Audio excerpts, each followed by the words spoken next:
गेलतात का हो तुम्ही दवाखान्यात? हो गेलतो ना. मग काय म्हटले डॉक्टर? डॉक्टर म्हणे 6 mm चा मुतखडा आहे. बाई, एवढा मोठा मुतखडा. मग काय सांगितलं डॉक्टरांनी?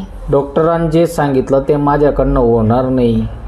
असं का बनी होणार सांगा बरं, आपण करू होणार आपल्याकडनं सांगा. त्यांनी सांगितलं सकाळी दुपारी 4 बियर आणि संध्याकाळी 6 बियर आणि त्याच्यासोबत थोडासा चकना म्हणजे चिकन लेग पीस खायला लावलंय. मग खा की. पण अशा 6 बियर प्यायला माझ्याकडे पैसे नाही आहेत ना. ते पण आहे म्हणा.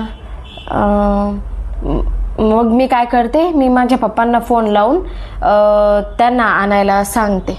हो सांग त्यांना. ते काय बॉक्सच सांग, बॉक्स आणले ना ते स्वस्त पडतं. पण ते किती दिवस त्यांना गेलो? 15 दिवस. 16व्या दिवशी मुतखडा असा तन्न करून पडेल. असं आहे का? काय नाही, तुम्हाला बरं व्हायचंय ना, मी तुमच्यासाठी काय पण करेल.